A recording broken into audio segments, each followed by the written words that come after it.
Hi, everybody. This is Brian Judd. I'm the Executive Director of the Association of Publishers for Special Sales, and also the founder and the board member of the Connecticut Authors and Publishers Association. These are our sponsors of tonight's webinar, The Anatomy of a Book Cover by Michelle DiFilippo. And I've seen this presentation, and you're in for a real treat tonight, and I think that you'll get a lot out of it. So just want to introduce myself. That I am the executive director of apps, as I mentioned, and I have a lot of experience in book marketing, but I don't know too much about cover design. That's why I lean on people like Michelle. She's designed a lot of covers and the layout, page layout for several of my clients, and I've always had good results from it.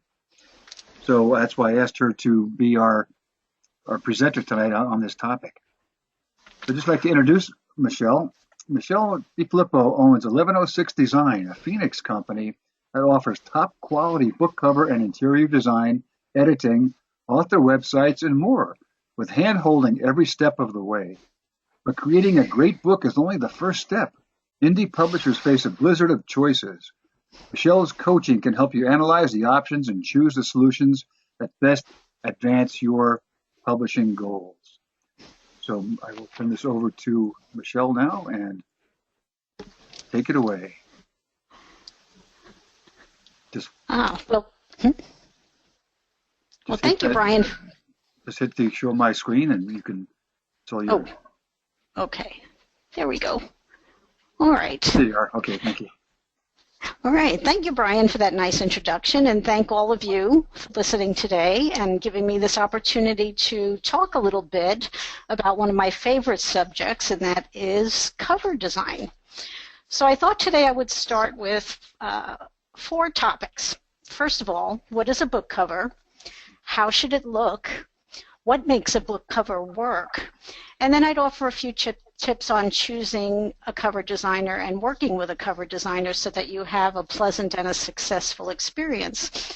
And as Brian said, we'll pause a couple of times along the way and take your questions, because I want you to get what you want out of this session, not just what I think you want. So gather up those questions and feel free to ask away. So what is a book cover? It sounds like a very simple question, doesn't it? And you can find a lot of people out there who think that a book cover is just a very simple task. Pick a picture, type a title on top of it, and you're done. But that's not what a book cover really is. A book cover is a retail package. It's a package just like any other. Cereal, shampoo, auto parts, whatever you want to think about. It's the package that tells the world about your book. And people buy books in exactly the same way as they buy any other retail product. Something about the package grabs our attention. The largest text on the package tells us what's inside. It makes a promise. And then the details on the package convince us that we need to spend money on this product and not the product that may be right next to it on the shelf. So when buyers look at any package, they're asking one question: what's in it for me? Your book cover has to answer that single question in about 3 seconds. That's a pretty big job. So where do we begin? How should your book cover look? The answer is, it depends. What is your book about? Who is your audience? What exactly are you selling? The answers to these questions determine the look of your book cover. If you've written a novel, then you're selling entertainment, intrigue, romance, adventure. The title and the graphic have to pique the buyer's curiosity and hint at the story. The cover of a novel should not satisfy the buyer's curiosity or give away the story. We want the reader to imagine that this is a good book, and we want them to buy it. So there are a lot of different ways to do this, as you can see from these 3 bestsellers.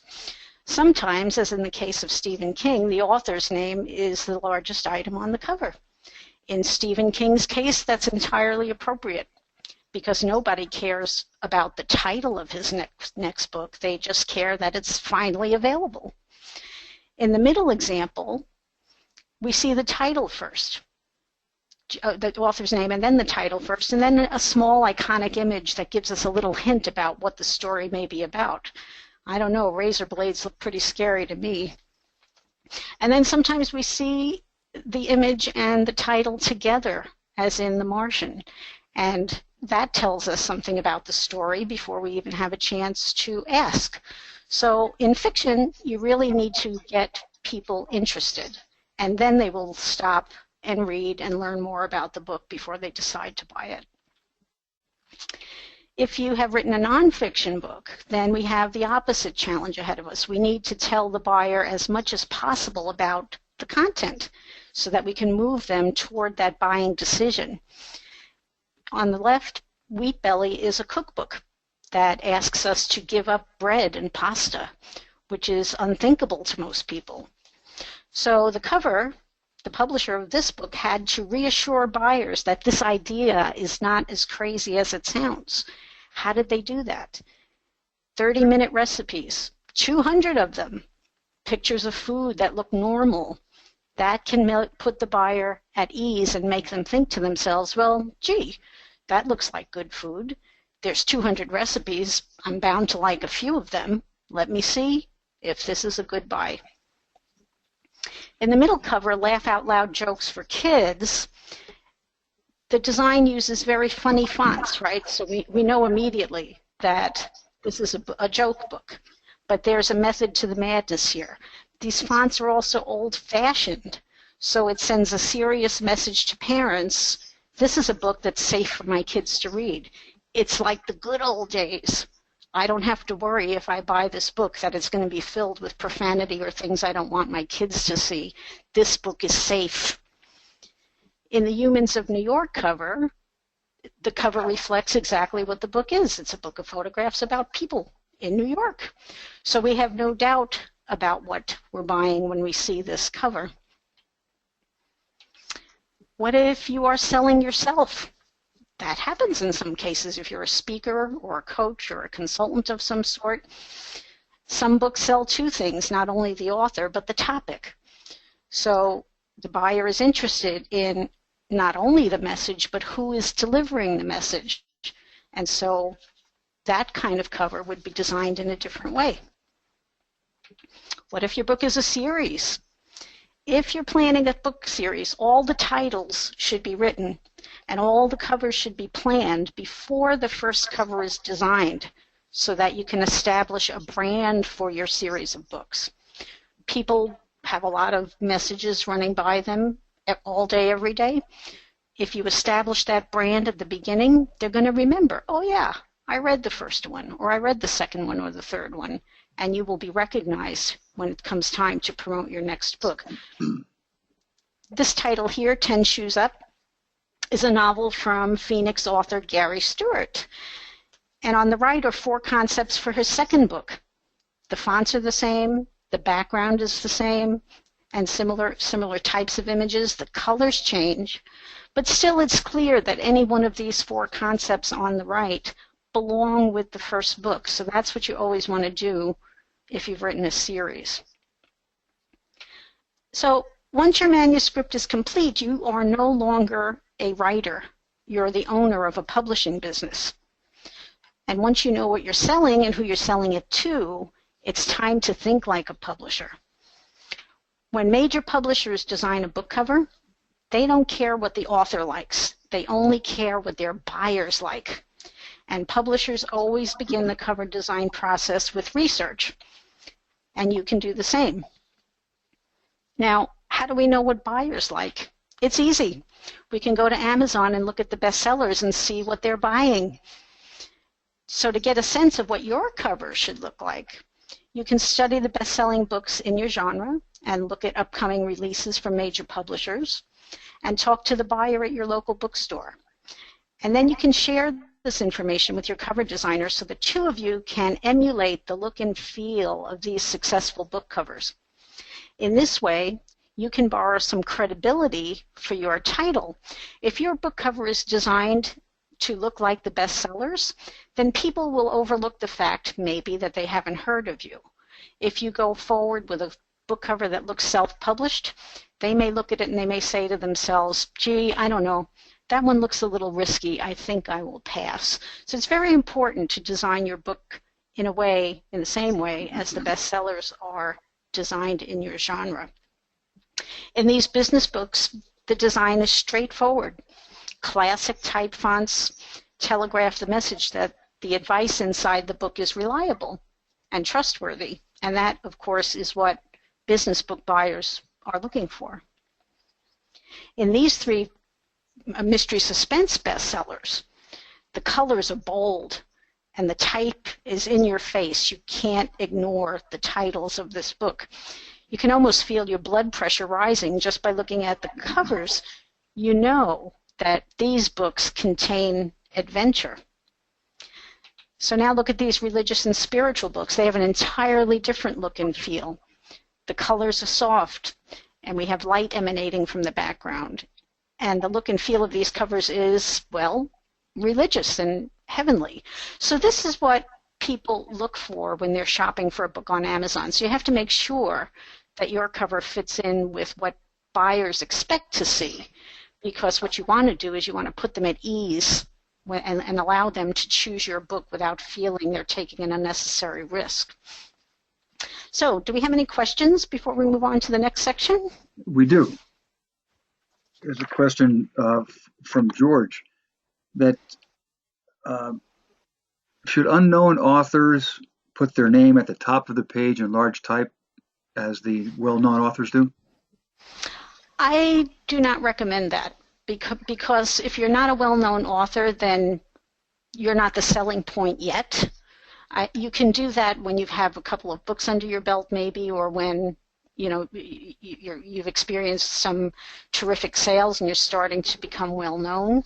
I would put the subject matter or the title or the subtitle as the most prominent element if it's your first book. Okay. From a question from Susan, what about, are there the best colors for covers, or does that change by genre? Well, it does change by genre, just like I showed on these slides here. That you see the religious books are very pale pastels or light emanating from the background, and the mysteries are entirely different. Bold, red, black, clouds, dark. And then the business books are primarily typographic. Because the business books are promoting information that's reliable. So yeah, these are good examples of how you might design a book differently for different genres. Okay, for business books, do you suggest having a photograph or an illustration on the cover? Does it not of the author? I assume that's the question, but like they have the bull there. Is it would it be better to have a photo of a bull, or does the illustration suffice?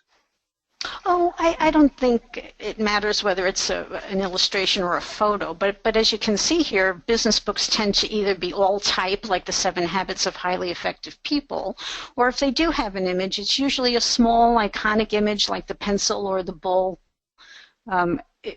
The primary thing is the title and the information that the business book author is selling.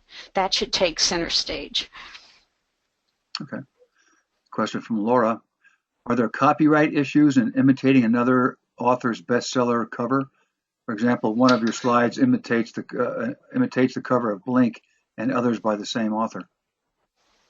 Well, you never want to copy anyone's design point by point. There's no problem in emulating a design by choosing, for example, the same sort of classic fonts, but you never want to copy exactly, because just people may notice that, and then you'll start to look like someone who maybe is not as honest as they would like. So I wouldn't copy exactly.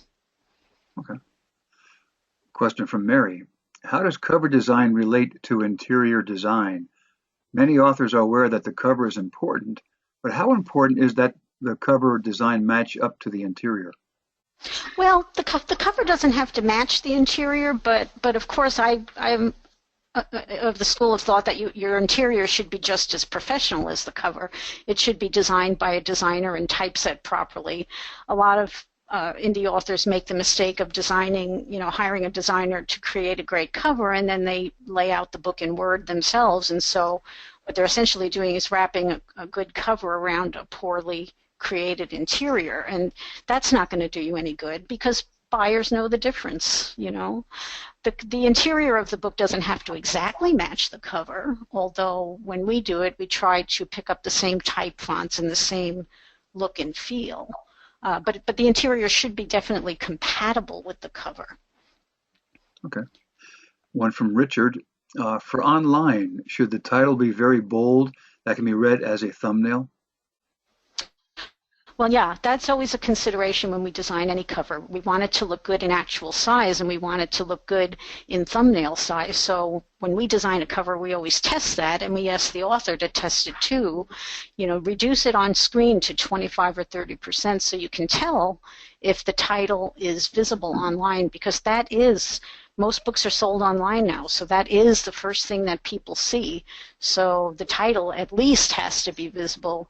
It's not necessary to make the subtitle readable because that appears in the text right beside the book, but you sure want to make sure that the title is visible. Sure.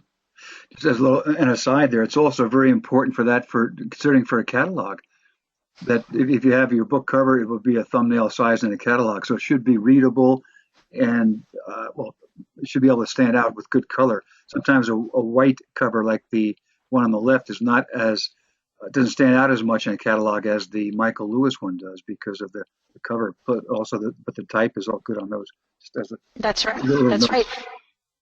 And you should also think about what the cover design is going to look like in black and white. You might want to print it out on a black and white laser printer just to see how the color values translate to grayscale. You want to make sure that it looks good in if you ever should send out a fax or something with your cover image on it, you want to make sure it looks good in all the different ways that you'll be using it. Great point. One final question here, that you said that you should be like all covers in your genre. Your cover should be the same as the other covers in your genre. Wouldn't it be better to be different to stand out from the others? Well, if you look at if you were to go to Amazon and type in best-selling business books, for example, you'll find a lot of different concepts. So I would still suggest emulating one of those concepts and not really doing something that's really out there, because buyers need to feel safe. And until, when you're Stephen King, you can do anything. But until you get established, some of his covers I don't think they're actually very good, but he's Stephen King, so he can get away with it. I recommend not taking any unnecessary chances when you're first starting out. Especially with your first book, your goal is to become known and to start building a fan base. You don't want to do anything that might discourage someone from clicking on your book and learning more about it. Okay. We're still getting a lot of questions popping up here, Michelle. Do you want to keep taking questions now? Well, it depends. I guess so. We can move on to the next section and take more at the end. Okay. Just I didn't know if you wanted to proceed or just handle these questions as they come in. Well, why don't we continue, because maybe some of these questions will be answered as we go along. Okay. John, Robert, Catherine, Susan, we'll get to your questions momentarily. Okay. So next topic. Here we are. What makes a book cover work? It's not only about how it looks, it's about how it works. So once we have an idea of how the cover should look, we need to think about the cover text. And remember that buyers don't know a thing about your book yet. We have to tell them what the book is about. And they're asking some questions. They're asking themselves, is this book going to entertain me? Is it going to educate me? Is it going to help me to solve some problem I'm facing in my life? And if we can answer those questions successfully, then buyers will spend money with us. If we don't answer those questions successfully with the cover text, they're going to move on to the next book. We never want somebody to do that. So how do we tell them? How do we answer those questions? Primarily with the title. Your title should be short, and it should be straight to the point. And if you can, use short words and keep the title maybe 2, 3, 4 words at most, because that is what allows your designer to make a really in-your-face design like this one. And short titles have another benefit. They're easy for everyone to remember. And they're easy for you to say when you're speaking about your book. And you're going to be speaking about your book a lot. So you don't want to weigh yourself or anybody else down with a 10-word title. It creates a problem that doesn't need to be created. So in nonfiction, a compelling title isn't always enough to tell the story. Look at this book, The Daniel Plan. Well, the Daniel Plan doesn't really tell us much, although we can start to get an idea with the cross and the letter D, and we can start to see from the pastel type colors and the light colors that this is probably a spiritual book of some kind. But look at what they did. They packed their subtitle with all kinds of great keywords. And you want to do that too, so your book will pop up online even when people are not necessarily looking for a book. Maybe they're just not looking for information on Google. If you have good keywords in your title and subtitle, then your book will pop up. Now, the subtitle of this book, 40 Days to a Healthier Life, right? That's a pretty nice promise. Everybody wants to be healthier. But look at this, the 40 days, right? I'm sure they could have, that's a biblical reference. It's a common time period in many Bible stories. I'm sure they could have picked 25 days or 29 days or 35 days, but they didn't. They had a purpose, 40 days to a healthier life. And look at all the keywords. I don't know if you can see them up on top here. Faith, food, fitness, focus, friends. All of these are highly searched topics on the internet, so it's really no surprise that this book became a bestseller. So once you have your cover text down, now we have to think about how are we going to design it. Your cover should have a clear hierarchy so that the buyer gets the most important information first, and then the next important information, and then finally the least important information. You want to think about that because our eyes automatically go directly to the largest, brightest item that's in front of us. And as we started to talk about before, your author name really should be small unless you are already famous and people are looking for you as well as the information.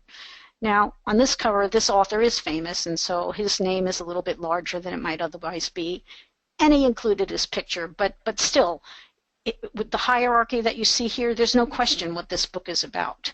And then this promise in the subtitle tells people what they're going to get if they buy this book, so that's something you always want to do.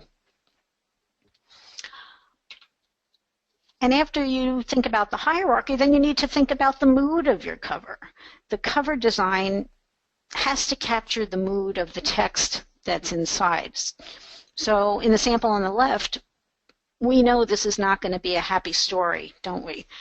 The photo, the sepia tone photo, the little girl that's not smiling, the title of the book, Just One More Day, we know that this is not going to be a happy story. Now compare that to the book in the middle, Mistakes I Made at Work. We already know we're going to laugh at this book, right? Who hasn't scribbled and made mistakes and crossed out and whited out? Already we think this is going to be an interesting story to read. And on the right, the cover design tells us that this will be a sentimental story, possibly, and it says a memoir of friendship. But the photo on the cover telegraphs that message even before the buyer has a chance to think about it. And that's what a cover should always do. Now, we get a lot of questions about what kind of text should go on the cover. People will ask me all the time, should I put endorsements on the cover, or should I put the name of the person who wrote the foreword on the cover? And I answer it this way. The front cover is for the famous. If you have an endorsement from a celebrity whose name would be recognized by everyone in the country, then yeah, go ahead, put that on the front cover. If the endorsement is from someone who maybe is an expert in your field but not known to everyone in the country, then that might go on the back cover. And if you have endorsements from people who are not recognizable to anyone, then those should go inside on the first page of the book. On the front cover, it's important to avoid clutter. You don't want to give people too many messages. Less is more. You want to treat your front cover design like a billboard.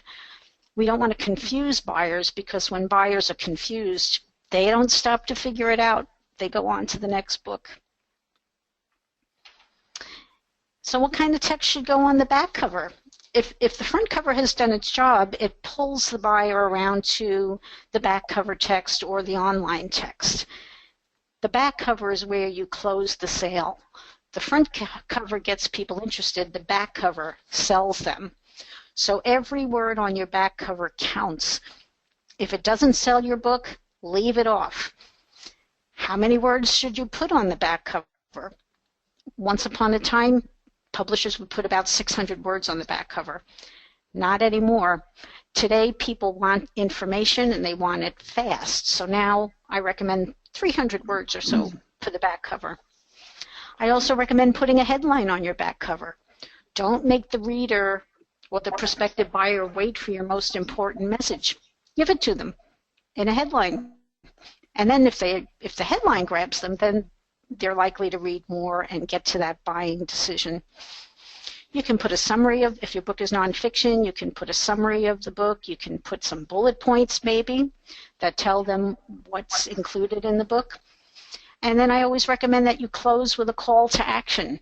Ask them to buy the book. Don't assume they're going to do it on their own. Tell them, you need this book. Don't wait a minute. Buy it today. You've always got to be marketing when you're selling a book. Another question I get all the time is, should I put my bio on the back cover? That depends. I would say if your bio establishes your authority to write the book, then yes, of course, put it on the back cover. If you're a doctor and you wrote a medical book, then that's a selling point. People want to know that you're qualified to give the advice you're giving. Otherwise, I would put your bio inside the book. People ask me, should I put my photo on the back cover? Again, if you are well known, if people would recognize your face from TV, then sure, go ahead and put your photo on the back cover. Otherwise, don't waste the space. Use every square inch of the back cover to sell your book. So what else happens on the cover? The spine, right? Don't overlook the spine. The spine of your book has one purpose, and that is to be seen from a distance. So the spine type and images, if any, have to catch the eye. On the spine, you want to use as few words as possible and make them as large as possible. Now, sometimes it's not easy to design the spine if it's only 1/4 of an inch wide, but you do what you can with what you've got. On the spine, I would emphasize the most important words and make them a larger size, and use brighter colors for those important words, maybe a different font, or all of the above. Sometimes you can wrap the front cover image around to the spine to create a little bit of visual interest. Whatever you do, please don't use vertical type on the spine. It's the mark of a self-published book, and you'd never want to telegraph that. So basically, as you can see, there's a lot to think about in a cover design. It's not just picking a picture and putting a title on it. Your cover is the focus of your marketing effort. Every tweet you send out, every blog post, every press release is going to bring people right to your cover, and you have one chance to capture their attention and make them buy. And so fortunately, this is what book covers are trained to do, and that's what we will cover in the next section. Do you have any more questions? We do. Go back to something that were before. Here's from Robert. Classic books had no colored pictures on a cover. Should a book emulate a classic book style, or should it be made in a newer style? Well, it depends. I would have to know more about the book, your book, to answer that question. Sometimes classic can be interpreted as old-fashioned. That may or may not be appropriate for what you're trying to do. Okay. Yeah. Here, one from John. For a book that is sold as a Kindle or other ebook, doesn't most of the interior design, I'm not sure what the question is, doesn't most of the interior design Can your design actually be included in an ebook submission? Not so much. Ebooks, with ebooks, we sacrifice beauty for functionality. The text has to be able to reflow to fit on a device as small as a phone, an iPhone screen, or as large as an iPad, or even as large as a display on a computer monitor. So the things we would ordinarily focus on for interior design sort of go away with an ebook interior. But that doesn't mean that we shouldn't pay attention to how that final ebook is going to look. A lot of work is required to make sure that the pictures stay in place and that within the limits of what the technology allows, we want to make sure we craft the book so that it takes advantage of the things we are able to take advantage of, even while we're sacrificing some of the beauty that would ordinarily occur in print for the functionality. Okay. Here's one from Mary. Endorsements on a back cover. I've heard 17 to 25 words is a good range. Is that correct? Well, I don't know if the number of words is as important as the amount of space that the endorsements take up. I mean, you could have one long endorsement or 3 very short ones, depending on who wrote them for you. But you want to make sure that you focus mostly on a synopsis of the book in your sales pitch, because, as I said in the beginning, people are asking, what's in it for me? And sometimes your endorsements can answer that question, but more often it's the text that you come up with that answers the question. Okay. From Richard. For a non-famous author where the bio is inside the book, would you recommend a photo?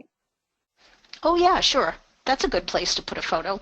When I talked about the photo before, I was just thinking you don't want to waste space on the back cover. You want to use the back cover for words more so than your photo, unless you're famous. Okay. Can you easily get back to the Daniel plan? Sure. Question came up about that. Okay. That there doesn't appear to be good contrast with the white on the blue background. Is it okay to have black type there to improve the contrast? Oh, yeah, sure. This is a screen grab from Amazon, so I wouldn't judge the contrast by this especially. It may look better in person. Okay. Yeah. But just in general, it's good to have good contrast. Right? Well, yeah, true. But see, in this case, it's a spiritual book, so they're looking for that soft look. So maybe in this case, if you made that bottom section black, that would kind of create a disconnect. Not black. I was thinking black on blue, black type on blue. But yeah, yeah. Well, that's the kind of thing you experiment with when you're working on cover design concepts. You might ask your designer, "Can I see that in a different color?" And then you both can judge whether or not that's a good idea. Okay. There's one from James. On the rear cover for fiction, should you tell about the story or about the author? Oh, a little bit about the story, but you always want to leave the buyer hanging. You don't want to give away the ending. You just want them to say to themselves, "Gee, that sounds good." It sounds. You might ask some questions on the back cover, like, "What is George going to do in this situation?" Or just make it compelling. Okay. From Meredith, I have some wonderful endorsements that I was planning to put on the back cover, but they are long. They really have to be in the book somehow. Is the front of the book the right place? Well, maybe you can pick the best of those endorsements and put 1 or 2 on the back cover and then put the rest inside the book. That's great. Congratulations that you've got great endorsements. Oh, okay. Great question from Mary. Hi, Mary. Do you have any tips for a designer who is dealing with, this is great, you'll love this one. Do you have any tips for a designer who's dealing with a client who thinks their taste trumps all? Yeah, well, that's not as uncommon as you might think. Yeah, that's why I kind of giggled at that one.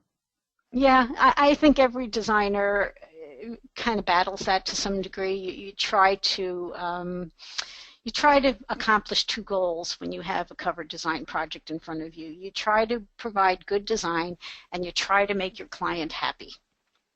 And, you know, some people like to grab the reins, and that's what makes them happy. You do the best you can. Okay, I guess it becomes a quandary of you if the what the client wants is not necessarily a good cover. I guess you can only push so far, and then because the Yeah. client's paying the bill.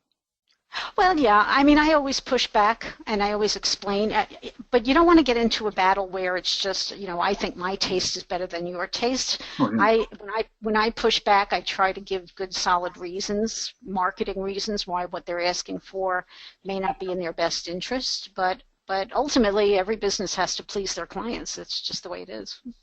yeah. What's the best page count for a good size spine width? Oh, well, let's see. The spine width of cream paper is 0.0025. So let's say if you have a 200-page book, that's going to, let's see, that'll give you a spine width of 1/2 inch, which is good. You can do something with 1/2 inch. Okay. Yeah. Will you be talking about children's books later on, or if not, do you have any tips that you can talk about now? Well, I wasn't planning to talk about children's books, but I'll be happy to answer your questions offline if you want. Okay. Your email will be coming up at the end, right? Yes. Yes. How do you feel about using QR codes on the rear cover? Well, that's a good question, and it depends. If your QR code is going to bring the buyer to a book, to a website where you're selling your book, then bookstores are going to hate that. You know, and anyone who's retailing your book is going to hate that. But if the QR code just brings the buyer to more information about you or your title, then that's a perfectly fine thing to do. Would you please just explain what a QR code is for everybody? Okay, a QR code is those funny little square patterns that you see on ads and sometimes book covers. Basically, it's something that you can scan with your phone, and it takes the user right to your website. So it's kind of a cool thing to have. But like I said, if you want a bookstore to carry your book, they're not going to be interested if you've made it easy for someone to buy elsewhere. This website I found, I think it's called qrstuff.com. You can get QR codes that you can put on T-shirts or ball caps or pens or business cards or whatever. So it's I haven't checked that site recently, but it used to be it's a free site that you can get a QR code for whatever purpose. Oh yeah, you can get free QR codes anywhere that don't go buying them. Yeah, that qrstuff.com is one good site I found. One last question here. What about cover designs for books destined for countries outside the U.S.? Do all these tips apply there too? Well, I suppose every region has its own preferences in that regard. Usually, if you're selling your rights to a foreign country, the foreign publisher would redesign the book. Okay, we're all set. Just to take it away again, Michelle. Oh, okay. So let's go back here. Okay, so the next section, what we're going to do is look at some do-it-yourself covers and compare them to professional covers, just so that you can see the difference. And it's surprising sometimes that authors who design their own covers just tend to look at their own cover. They don't look at what the professional counterpart might be. So I'm hoping this will just throw some light on that subject. In these two examples here, we talked a little bit about the emotion and the mood of a cover. And in the next four slides, I'm going to contrast the difference between a do-it-yourself cover and a designed cover. So before your book cover is designed, what you can do is type your title into Amazon. And this will give you a preview of the kind of books that Amazon is going to display when people search for your book. So you can see on the left here, the do-it-yourself cover really has no emotion at all. The title is pretty good, Where is Baby? That sounds like an interesting book, but the colors are drab and the baby isn't smiling and the photo is really very poor. So it just doesn't appeal to me or I think anybody else. But when I type the title, Where is Baby, into Amazon, look at what came up. The professional cover on the right is delightful, right? It's got a great title, Where is Baby's Yummy Tummy? The professional illustration, lots of color, a childlike font. All of the elements work together to make us want to buy, I think, this book instead of the one that's on the left. Now, here's a self-published book that fails in the typography department. The do-it-yourself cover on the left, the title is way too long. The font is difficult to read. There's entirely too much going on in the background. There's, I don't know, 4 or 5 or 6 different scenes, as well as the 2 characters in the bottom. So on the right is another vampire book. The colors are similar. The self-published author got that right, the black and the red. But the title on the right pops so much more, and those diagonal slashes tell us immediately that this book is a collection of violent short stories. So I think you can see how much more effective the professionally designed cover is. Now in this example, we get back to mood again. The do-it-yourself cover on the left doesn't express the correct mood of the story. The description on Amazon describes Lucy's Christmas Miracle as a heartwarming story about the rescue of a toddler. Well, that doesn't look too heartwarming to me. When I typed that title into Amazon, the book on the right popped up. See here, you can see the color and the fonts and the greeting card imagery. All of those elements work together to tell us, without us having to ask, that this book is filled with heartwarming stories. Now here's an example of another issue that is common. The cover on the left, and that's hierarchy, but the cover on the left was actually designed by a graphic designer, but not someone who was experienced with cover design. So as you can see, it doesn't really have any hierarchy. The title doesn't pop. The torn paper border doesn't really serve any purpose. It just hems in the image. And that gigantic oversized gold key down here is really a distraction. It draws the eye away from the title. So in the redesign on the right, the border is gone. The title really pops. It's composed of 3 colors and 3 type sizes if you look close. And we replaced the huge key with a more subtle graphic. And then after we found that graphic, we decided that didn't go with the colors that were in the dog's tie. And so we changed the colors in the tie to make it match and give the cover a more unified look. And I think it's a more effective cover. So that's the end of the cover analysis section, and I will move on to working with a designer unless there are more questions. Question from Mary. Thank you very much for this information. I appreciate it. If you have not done this yet, will you please describe the steps involved in working with a book cover and interior designer? Self-published authors do a lot of waiting, editing, book registration, printing, timetables. What is the average and reasonable length of time to plan when working with a book designer?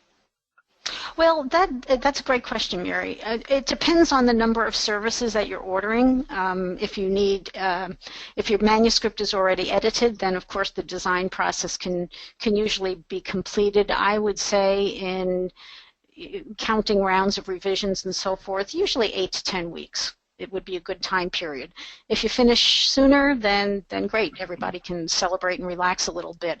But that's better than bringing it right down to the wire and having an event scheduled and you're still working on initial cover concepts. So I guess I would say 8 to 10 weeks, but the most important thing is don't schedule any events until you're pretty far along into the process, because that just makes everybody stressed out and crazy. Could you describe the steps involved with working with a book cover and interior designer? Sure, I was going to do that next. Oh, okay. That's fine. Basically, We can wait. basically, yeah, okay. Why don't anybody else? Nope. Take it Okay, away. It's all yours. okay. So now that you know all of that, now you've got to decide which designer to work with, right? And there are thousands of choices online, all kinds of websites. There's Fiverr and 99 Designs and all kinds of other offerings from designers. So how do you choose? How do you find the right designer for your book? My advice is always to work with a book cover design specialist, as I said, because creating a book cover takes a lot of practice. It's a specialized skill within the general field of graphic design. Sometimes general graphic designers who are very talented and able to create beautiful brochures or newspaper ads and so forth just can't capture the unique look and feel that a book cover has to have. Next, I would suggest that you review the designer's portfolio. I mean, it's wonderful now that we can put our portfolios online. I've been in this business long enough to remember when we used to walk around with gigantic leather cases and have to show people our designs, spreading them out on a table. But fortunately, that's not necessary anymore. So, but if you review the designer's portfolio, I suggest that you don't look at the portfolio in isolation, but open up 2 windows on your browser and compare the designer's portfolio to the best-selling books on Amazon to make sure that you're working with a designer who can create covers on that level. Because if you just look at the covers of a designer in isolation, they may look just fine, but they may not be up to the level that you really need. And finally, I always recommend that you talk to the designer and get to know the human being behind the website and make sure that the chemistry between you is right. You want to find somebody that is interested in your book, someone who explains what they do, someone who gets back to you. If you leave a message, you want to think about how long did it take me to get a reply to that message. If you sent an email and you asked for a quote, how soon did you get a reply? That could be an indication of the kind of service that you're going to get from that designer or that design firm. So once you've narrowed it down to maybe a few designers, the next question to ask is, what am I going to get? Designers are independent business owners. We all work in different ways. So the most important thing is to clarify your expectations up front. Talk to the designer. Ask them about their process. Ask them about their rates and their turnaround times. Don't be shy about that. You're entitled to the information, and it's much better to get the information up front than to make assumptions and find out that your assumptions were wrong.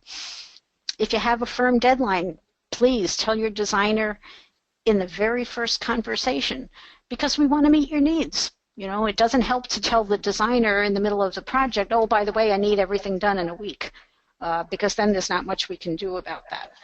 So, you know, clarify your expectations up front. Another thing you might want to talk to your designer about is the difference between concepts and variations. Well, what am I talking about? A concept is a distinctly different design approach that will give you a choice of directions to follow in your cover design. These 3 examples are 3 different concepts that we did for the book Mentorship. Now, usually multiple concepts are presented, and then one concept is chosen for further refinement. Now, those refinements are called variations. So here are the variations we did for this book cover.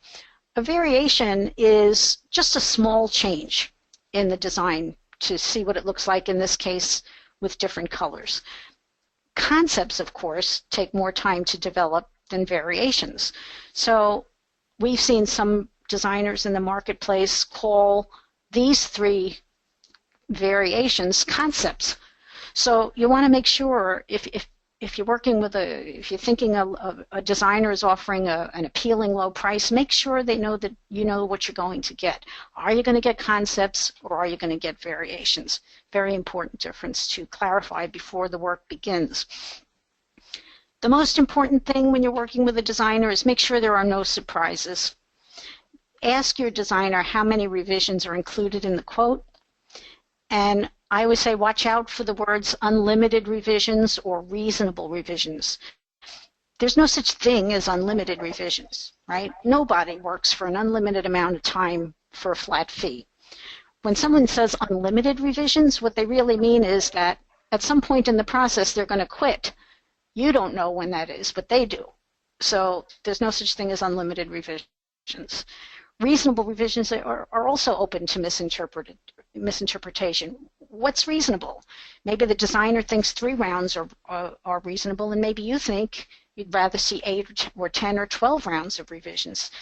Again, that's something that you shouldn't assume, you should ask about, so that both you and the designer can be clear about your expectations and what's going to happen up front. And that, more than anything else, is what makes a very pleasant cover design collaboration experience. Nobody wants to fight. So ask all the questions you want. If you're talking to somebody who gets impatient with your questions, well, then you know you've got the wrong designer. You need to move on to somebody else. So that's the end of my prepared material. I hope you found at least a few helpful points to take away from this, and I'll be happy to take more of your questions. Great information, Michelle. Thank you very much. We do have a few more questions. Sure. How much should we prepare to spend for a good cover design? Well, what that boils down to is how much work do you want the designer to do, right? Time is money. So the way we approach that subject is we offer 4 different levels of cover design. We let people who need to save money save some money if they want to choose the images for their cover. If they want to spend the time to research and choose images, they can save some money. And if they want us to do it and they want us to do some market research before we begin, then of course the levels go up. And you can find all that information on my website. Okay. From Judith, can you please show the variations slide again and explain just a bit more? Sure. Thanks. Good presentation. Sure. Okay. So these 3 covers here for mentorship were the original 3 concepts, right? Each one's very different. One of them the one in the middle contained a detailed graphic. The ones on either side had the same sort of arrow graphic, but done in a different way, just to sort of hint about the process of mentoring. And so we spent the time to think about that. Sometimes people think that designs spring out of our heads without any time or consideration, but that's not true. We spent a lot of time thinking about the different typefaces to use and how they might be arranged and what colors and who the audience is and what they might expect to see in a book. And so here's the variations. The author chose the middle concept, and then we did these variations. We weren't sure what background color to use, so we just experimented with some different versions. And she ultimately went with the middle version, the yellow. But it's helpful to see those variations, and sometimes even designers get surprised at the difference that a change in color can make. So that's where the collaboration comes in. You should never be shy about collaborating with your designer. And again, if you have a designer that gets cranky about that, well, they just don't have enough experience to realize that they might be pleasantly surprised by something you suggest. Okay. Here's a question from Swaya that can you show more of your work? I guess they can see that on your website, right? Oh yeah, I have about 60 or 70 book covers up on our website, and you can see them there. Sure. Laura says, terrific, thanks so much. Oh, you're welcome. Jacqueline asks, will you be sending us a copy of the slides? Yes, I will. I've got, I'm going to send a free PDF copy of this presentation and my remarks to anyone who sends me an email, md@1106design.com. And I hope you will visit my website and download my free book, Publish Like the Pros, A Brief Guide to Quality Self-Publishing. Again, you'll find that sign-up form at 1106design.com. And I thank you very much for your time today. It's been wonderful. Great, Michelle. Thank you very much. And a lot of comments coming in. Great presentation. Thank you. So I appreciate that. Well, thank you very much, everybody. Good night, and thank you all for joining us. I'll get the link